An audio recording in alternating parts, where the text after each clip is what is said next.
오늘 주신 말씀 봉독하겠습니다. 열왕기상 19장 9절에서 12절입니다. 열왕기상 19장 9절에서 12절입니다. 제가 봉독하겠습니다. 엘리야가 그곳 굴에 들어가 거기서 머물더니 여호와의 말씀이 그에게 임하여 이르시되, 엘리야야, 네가 어찌하여 여기 있느냐?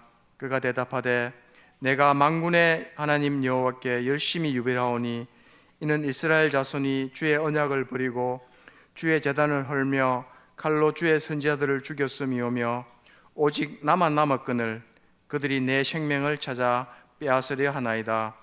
여호와께서 이르시되, 너는 나가서 여호와 앞에서 산에 서라 하시더니 여호와께서 지나가시는데 여호와 앞에 크고 강한 바람이 산을 가르고 바위를 부수나 바람 가운데에 여호와께서 계시지 아니하며 바람 후에 지진이 있으나 지진 가운데에도 여호와께서 계시지 아니하며 또 지진 후에 불이 있으나 불 가운데에도 여호와께서 계시지 아니하더니 불 후에 세미한 소리가 있는지라. 아멘. 옆에 분들과 오늘 찬양으로 한번 인사하겠습니다. 하나님이 너를 엄청 사랑하신대. 우리 큰 목소리로 인사하겠습니다. 하나님이 너를 엄청 사랑하신대. 네. 한 번 더 마지막으로 다른 분에게 하나님이 너를 엄청 사랑하신대. 시작. 하나님이 너를 엄청 사랑하신. 네, 우리 또 신마을 우리 귀한 찬양 너무 감사드립니다. 우리 아이들이 역시 찬양하니까 너무 듣기도 좋고 또 하나님께서 큰 영광 받으실 것 같습니다. 오늘 신마을 우리 주간 예배는 엘리야에 대해서 같이 좀 살펴보려고 합니다. 여러분, 그 열왕기서는 이 상과 하가 원래 같은 책으로 되어 있습니다. 그래서 같은 책으로 되어 있는데 그 중간에 딱 말씀을 보면 거기에 왕의 이야기 속에 엘리야에 대한 이야기가 등장하고 있습니다. 엘리야와 엘리사의 이야기가 왕의 이야기 중간 지점에 들어가 있습니다. 타락한 왕들의 이야기 속에서 어쩌면 하나님을 또 예배했던 그 왕들의 이야기 속에서 엘리야를 하나님이 세우셔서 이 왕들을 깨우시고 또 이스라엘 백성들을 하나님의 말씀으로 깨우는 역할을 바로 엘리야를 통해서 했습니다. 그래서 왕의 이야기 속에서 선지자가 아주 많은 분량을 차지하고 있는 그런 특징을 우리가 볼 수 있습니다. 하나님은 여전히 이스라엘 백성들을 내버려 두지 아니하시고 이 엘리야와 또 엘리사를 통해서 하나님의 말씀을 하시고 또 왕과 이스라엘 백성들을 깨우는 장면들을 계속해서 보여주고 있습니다.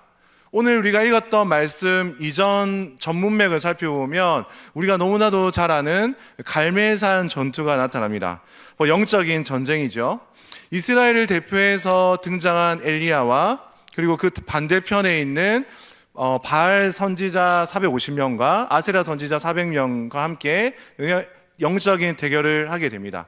1대 850의 대결이죠. 이 대결의 주제는 무엇입니까? 누가 참신입니까? 누가 먼저 이곳에 불을 내리게 하십니까? 이러한 것으로 이 하나님과 또 바알 선지자가 믿고 있었던 바알과 아세라와의 어떤 전쟁처럼 보여집니다. 당시에 이 이스라엘 백성들은 엘리야와 다르게 많은 혼란스러움이 많았습니다. 내가 하나님 앞에 설 것인가? 아니면 우상 앞에 설 것인가? 그런 걱정들이 되게 많이 있었습니다. 하나님이 승리할 것 같은 마음도 들고 또 반대편에 보니까 바알과 아세라 선지자가 저렇게 많은 숫자가 있으니까 우리 질 것 같다, 이런 생각들이 있었습니다. 그래서 그들의 마음은 머뭇머뭇했습니다. 하나님 편에 서기도 그렇고 또 바알 선지자 편에 서기도 그렇고 그런 마음이 있었습니다. 그런데 이 엘리야 선지자가 했던 기도는 어떤 기도였습니까?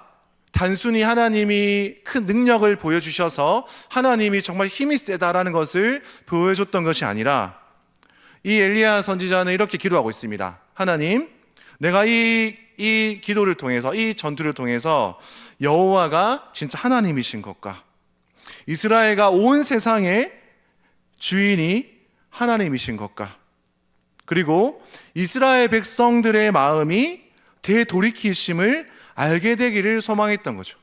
단순히 하나님이 능력이 있고 또 세상 사람들보다 더 능력으로 다스리는 분뿐만 아니라 이 엘리야의 마음속에는 이스라엘 백성들이 하나님께로 돌아오는 것을 소망하며 붙들며 기도했던 것이죠.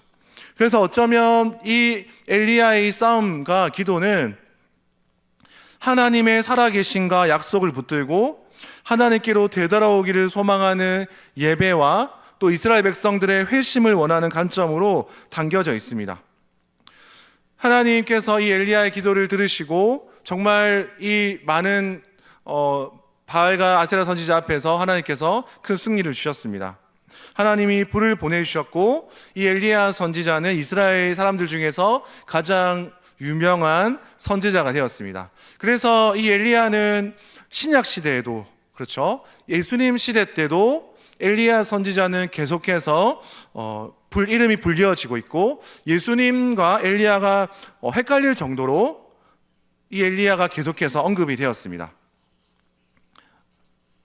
정말 엄청난 선지자로 우리는 생각하고 따르고 있는 선지자였습니다. 그러나 여러분, 엘리야는 이 아주 큰 싸움 이후에 하나님 앞에서의 간격이 있었고 이스라엘 백성들이 정말 놀랐지만 너무나도 급격한 위기가 찾아왔습니다. 우리가 보기에는 이런 선지자는 시험이 없을 것 같고 금방 이겨낼 것 같은 생각이 들었습니다.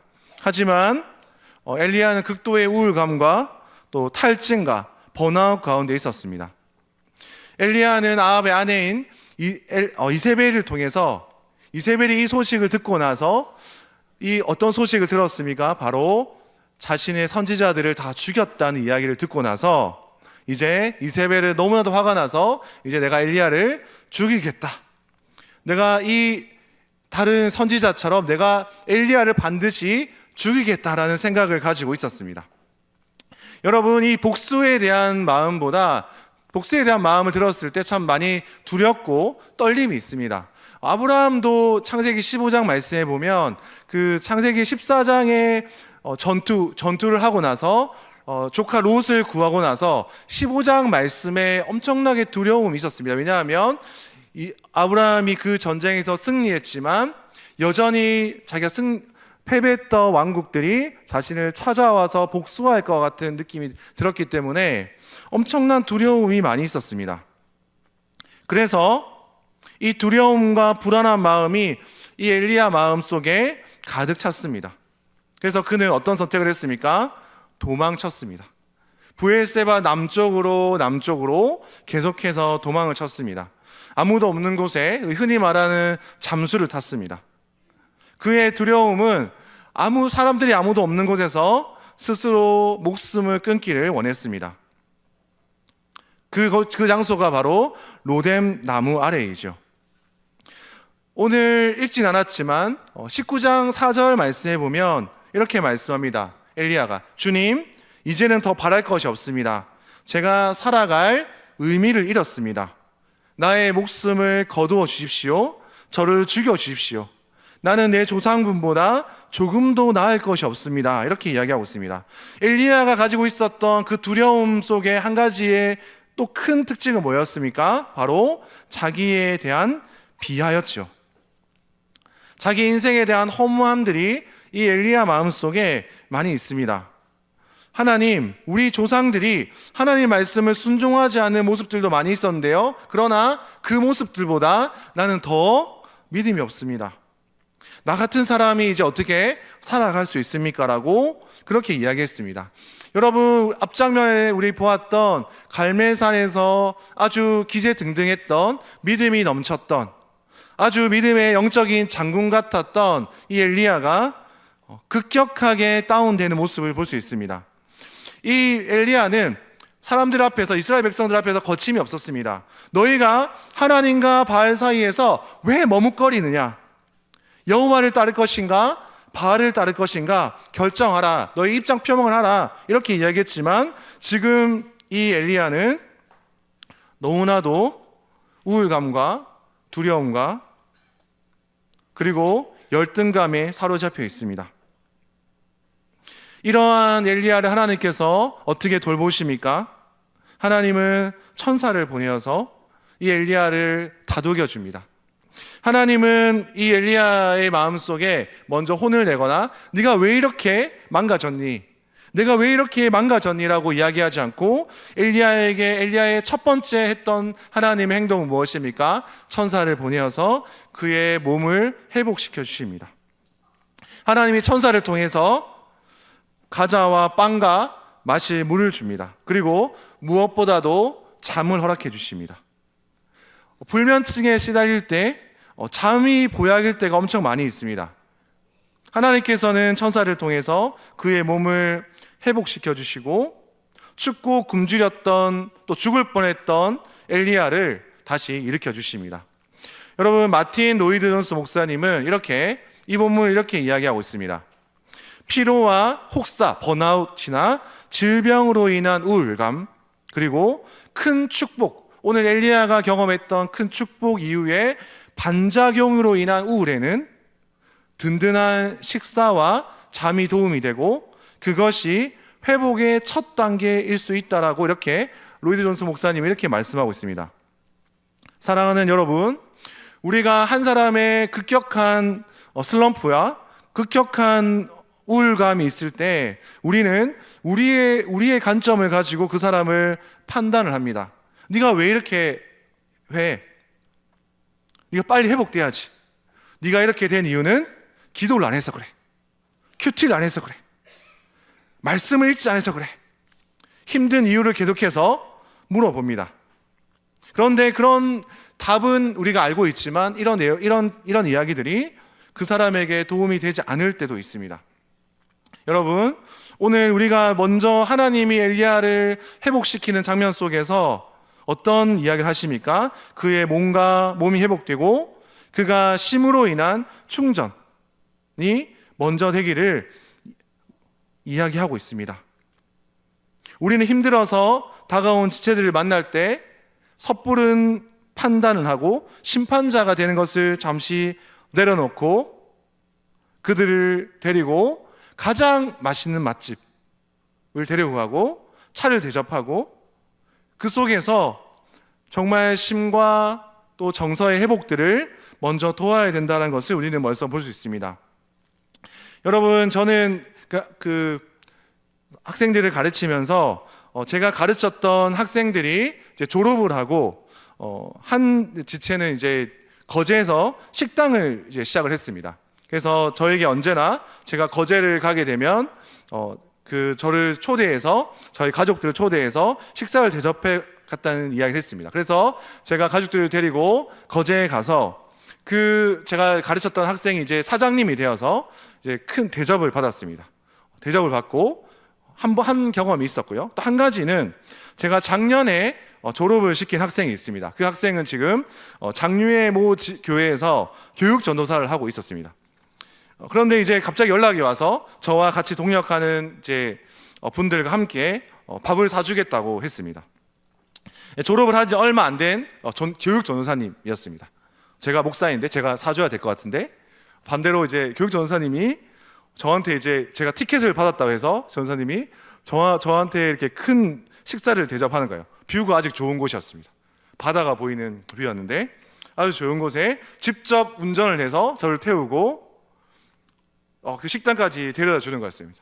저는 사역에 지쳐 있고 또 여러 가지 복잡한 생각이 많았을 때 제가 가르쳤던 그 학생이 또 이렇게 수익이 많지 않고 사례가 많지 않는 학생이 와서 전도사님이 와서 저를 대접해 주는 모습들을 보면서 정말 감사한 마음과 또 따뜻한 마음을 느낄 수 있었습니다.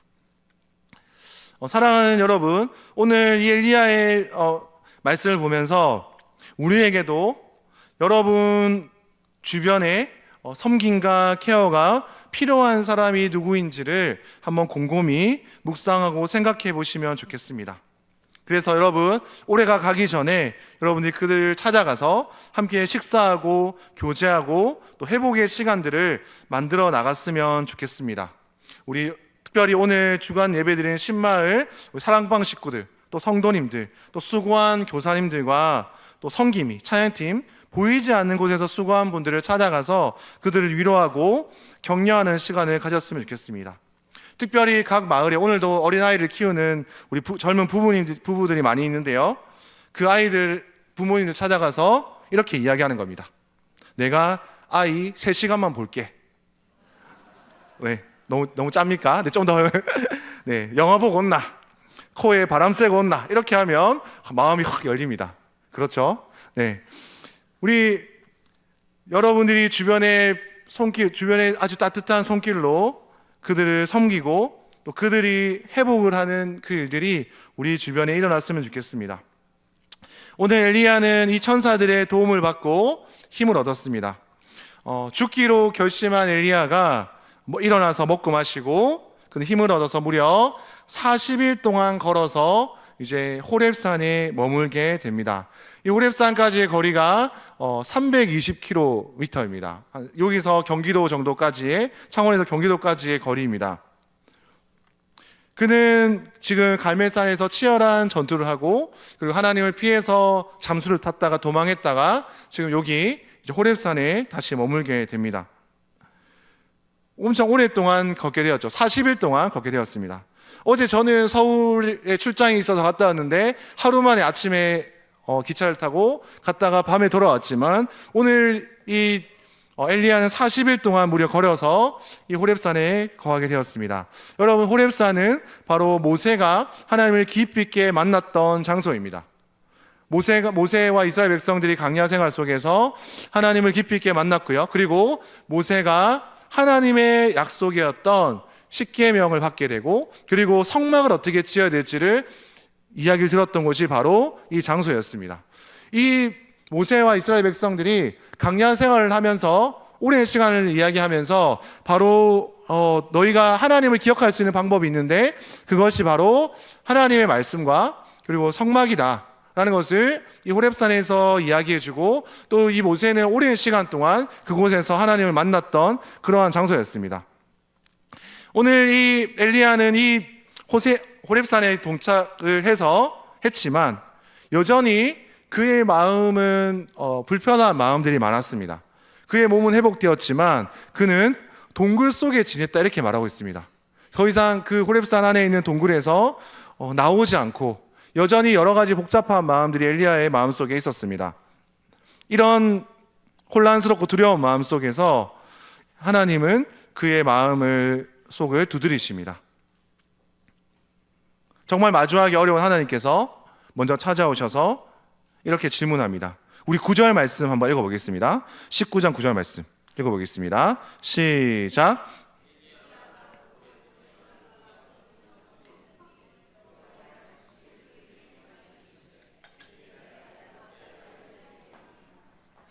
네, 9절 말씀 하반절 보면 뒷부분에 보면 내가 어찌하여 여기 있느냐? 너는 여기에서 지금 무엇을 하느냐? 하나님은 그분의 백성들을 다시 찾아오셔서 그분의 백성들이 어떤 모습인지를 질문하면서 이렇게 그 모습을 돌아보게 하십니다. 엘리야는 하나님께 앞에 대답과는 다른 대답을 합니다. 앞에 대답은 무엇이었습니까? 하나님, 저는 아무 사람도 아닙니다. 저는 조상들보다 아무렇지도 않은 사람입니다. 저를 여기서 죽여주십시오. 이렇게 이야기합니다. 그런데 오늘 이 엘리야의 답변은 어떻습니까? 하나님, 저는 하나님 앞에 정말 열심히 있는 사람입니다. 저는 하나님 앞에 정말 신뢰하며 큰 승리를 얻었던 사람입니다. 그런데 이스라엘 백성들이 여전히 하나님께 돌아오지 않고 있습니다. 하나님이 주신 언약을 버렸습니다. 하나님께서 주신 아브라함과 이삭과 또 야곱과 요셉에게 줬던 이 언약을 붙들지 않았습니다.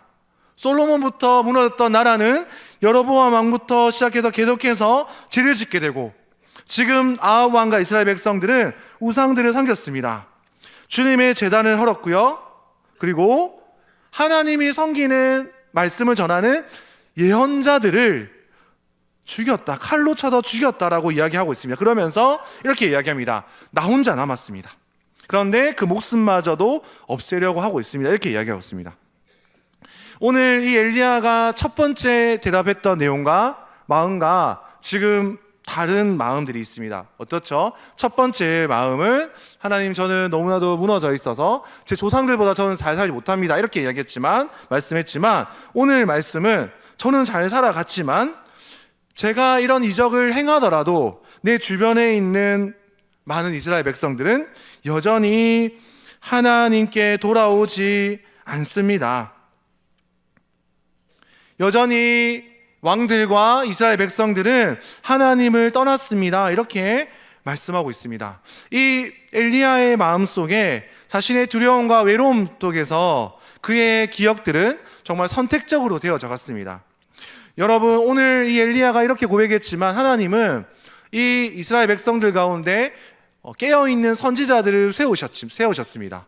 오늘 우리가 읽었던 전문맥에 보면 하나님은 오바댜를 세워서 선지자들의 목숨을 구해줬던 일이 있었습니다. 그렇죠. 이 오바댜는 어떻게 표현합니까? 여호와를 경외하는 자였다, 이렇게 이야기합니다. 이 엘리야의 마음속에 어떤 마음이 지금 차지하고 있었죠? 그의 마음속에는 자기 혐오와 자기에 대한 연민이 가득 차 있었고요. 또 한 가지 극단적인 표현으로는 마음은 어떠했습니까? 자기에 향한 과도한 교만한 마음들이 있었습니다. 그래서 엘리야의 마음은 지금 어떤 게 필요하죠? 자신이 누구인지, 또 자신이 무엇을 했는지에 대한 돌아봄이 필요했는데 그것을 놓쳤던 거죠. 엘리야의 한 마음에는 자기 혐오가 너무 많아서 저를 죽여주십시오 라는 마음과 동시에 저밖에 남지 않았습니다. 너무나도 저 이스라엘 백성 중에서 깨어있는 사람은 저밖에 없습니다. 이러한 마음이 이 엘리야의 마음속에 공존해 있었습니다. 그 마음과 함께 엘리야 마음은 어떻습니까? 회의적인 마음이 많았습니다. 내가 목숨을 걸고 수많은 바알 선지자와 아세라 선지자 앞에서 엄청난 대결로 내가 승리를 했습니다. 그러나 당장 눈앞에 보이는 변화는 일어나지 않습니다. 하나님, 이스라엘 백성들이 저는 이 이적을 행하면 돌아올 줄 알았는데 기도 응답은 왜 이렇게 더딥니까? 라는 마음을 호소하는 거죠. 그래서 그는 결국 도망자 신세가 되어버렸습니다. 그리고 나는 홀로 남은 것 같습니다라는 외로움에 휩싸여 있습니다. 사랑하는 여러분, 저희 마음속에도 오랜 시간 복음을 전하고 말씀을 전하는 자이지만 사람들의 반응이 없고 또 여러 가지 환경들이 변하면서 점점 복음에 대한 확신과 복음의 전파에 대한 자신감과 소망이 없어질 때가 많이 있습니다. 그래서 이렇게 저의 마음속에 이렇습니다. 정말 아무것도 일어나지 않았으면 좋겠습니다. 하나님, 그냥 하나님 아무것도 일어나지 않고 그냥 이대로 평안하게 가면 좋겠습니다. 귀찮습니다. 이런 마음들이 저의 마음속에 일어나곤 합니다. 하나님의 일하심에 대해서 기대감을 갖지 않고 신앙의 형식화와 의무감만 남은 모습이 저한테도 있습니다. 저의 부끄러운 고백이고 저의 교만한 마음과 게으른 모습이 드러납니다. 사랑하는 여러분은 이제 1년간의 사역을 마무리하는 시점에서 어떤 마음이 듭니까? 각자의 맡은 사역을 정말 열심히 해서 달려왔고 기도하고 비전대로 달려왔지만 우리 눈앞에 이 비전대로 기도대로 이루어지지 않는 모습을 막다을 때, 또 우리의 몸과 마음은 지쳐갈 때 여러분은 어떤 생각들을 많이 하고 있습니까? 엘리야처럼 아무도 보지 않는 곳에서 잠수를 타고 싶습니까? 아니면 다른 사람을 탓하고 저 사람 때문에 그래, 저분 때문에 그래, 저 사람이 나에게 힘들게 해서 내가 이렇게 됐어라고 생각하고 있습니까? 그리고 마음속에 한켠에는 팀장님, 총무님, 저는 오늘 이번까지 교사를 섬기겠습니다 하면서 사직서를 몸에 품고 있습니까? 우리의 여러 가지 복잡한 마음속에 생각과 비슷하게 엘리야도 그런 마음이 있었습니다. 그런 엘리야 가운데 하나님은 다시 찾아오십니다. 하나님께서 엘리야를 다시 찾아오셨을 때 하나님은 처음에 이적을 행했던 것처럼 강한 바람을 먼저 보내주셨고, 마치 산을 쪼개고 바위를 부술 만한 바람을 보내주시기도 하고, 그리고 바람에 이어서 지진을 보내주시기도 하고 마지막에는 불을 보내주시기도 했습니다. 그런데 오늘 성경에서는 참 묘하게 하나님께서 그 가운데 나타나지 않다, 하나님의 임재를 경험하지 못했다라고 말씀하고 있습니다. 어쩌면 엘리야가 이전에 만났던 강력한 방법이 아니었습니다.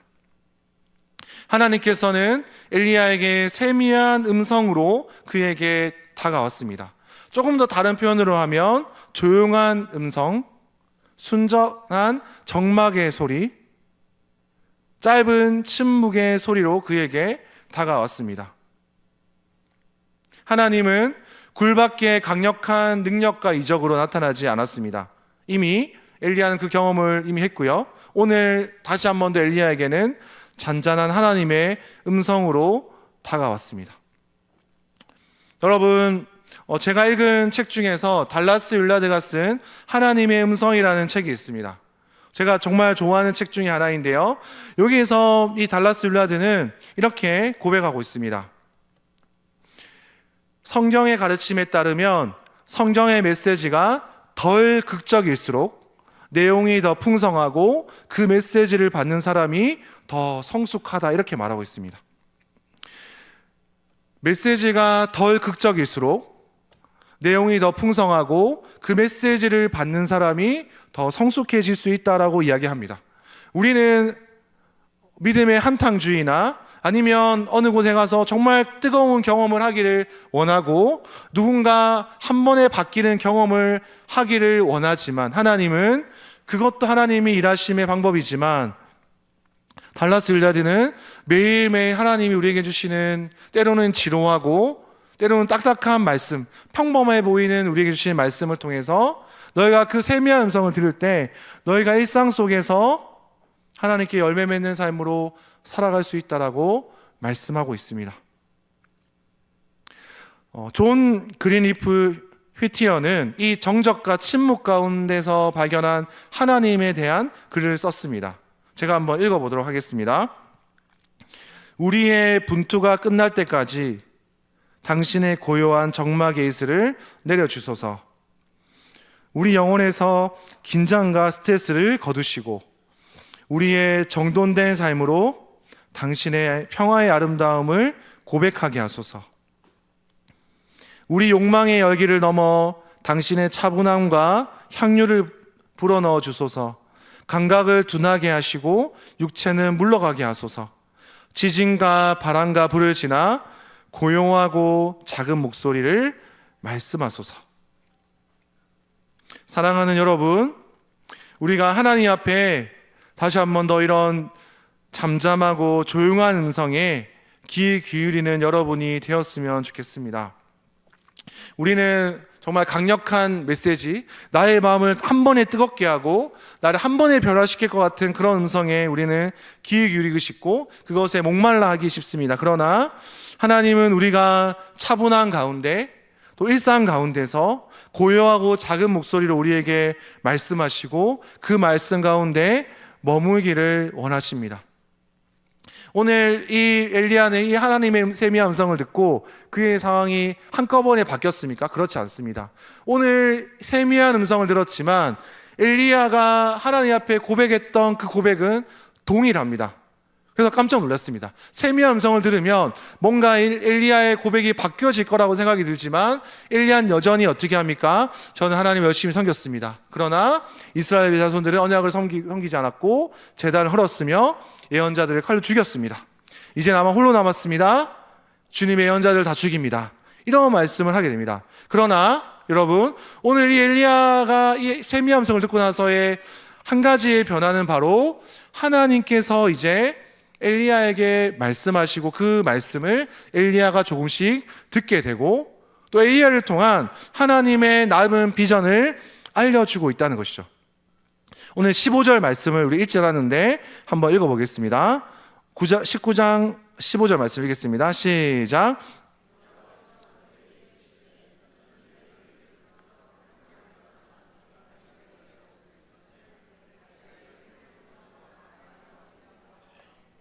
네, 오늘 이 말씀을 보면 너는 내 길을 돌이키라 라고 말씀하고 있습니다. 네가 이제 너를 비하하고 너의 교만한 마음들, 너의 회의적인 마음을 벗어버리고 내가 너에게 준비한 길을 가라.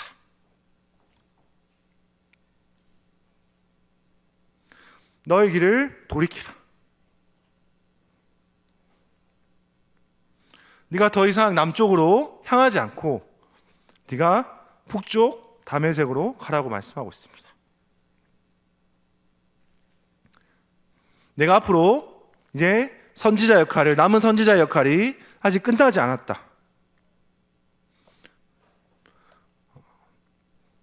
내가 너를 완벽하게 해서 사용하는 것이 아니다라고 말씀하고 있습니다. 그래서 엘리야에게 이렇게 말씀합니다. 네가 하사엘에게 가서 기름을 부어서 아람 왕이 되게 할 것이고 예후에게 기름을 부어서 이스라엘의 왕으로 세우라고 말씀합니다. 그리고 이제 너의 후임인 엘리사에게 기름을 부어서 내 후임으로 세우라고 말씀합니다. 그리고 또 한 가지 응답이 있습니다. 이스라엘 백성 가운데 7,000명의 사람, 바알에게 무릎 꿇지 않는 7,000명의 사람을 내가 여전히 남겨둘 거라고 이렇게 말씀하고 있습니다.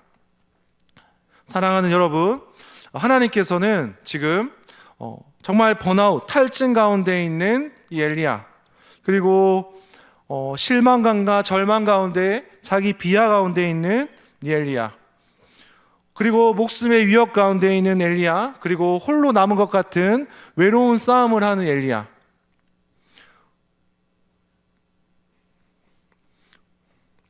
우울증에 빠진 이 엘리야 가운데 하나님은 마지막으로 남은 사역을 알려주십니다.